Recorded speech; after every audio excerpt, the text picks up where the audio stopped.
what are the types of challenges? What are the top 3 challenges that your clients have? What do they struggle with?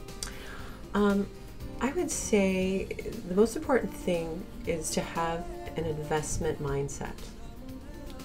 You really need to understand that, to create a marketing or public relations campaign, you can't just do that on $100. Mm-hmm. This is an investment in your company, in your brand, your product, your service, and you need to understand all the different components that go into it. If you make an investment, you're expecting to get a return on that investment. Exactly.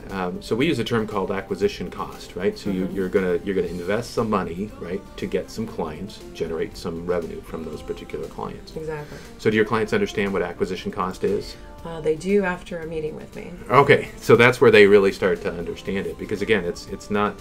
People say that it takes money to make money, but in some sense, you need to go spend some time or some money or some energy to go meet people, talk to people, and so they could find out who you are and they could become clients. Right, because we could produce the most amazing event ever, but if nobody shows up because you didn't have the marketing capital to promote the event, then it's pointless. Yeah, okay. What are some of the other issues? The second thing I would say is the branding of their company or their service.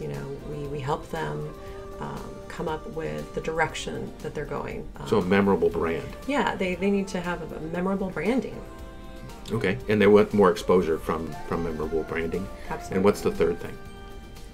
Okay, so the third thing is that we talked about was that their clients, business owners, are being barraged with approaches from different marketing companies. Right? They're confused. They're confused. The third thing is they are confused.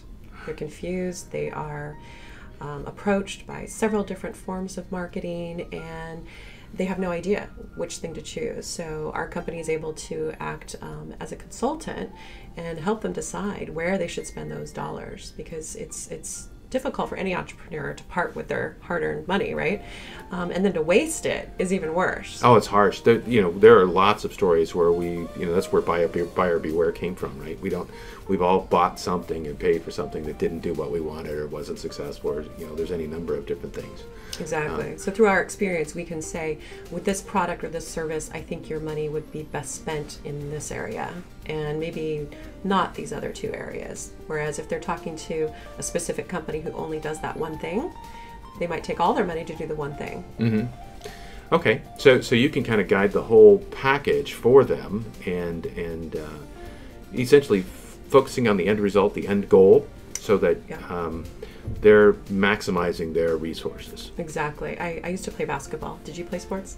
I did. I played basketball, but I was never one of the tall basketball players. I was 6'3" at one time. I think I'm 6'2.5" now. You shrink as you get older. Right. And so, I did play basketball, but I was never like that basketball player. So I like to talk to my clients in sports lingo. So as for Tall Chick PR, we're kind of the point guard. The client is the coach. Okay. Essentially, we have to do what they tell us no matter what, right? But we're the point guard. We're the ones who are going to decide who to throw the ball to, which side of the basket we're going to play towards. We come up with the marketing plan, with the PR campaign, and then our team implements it.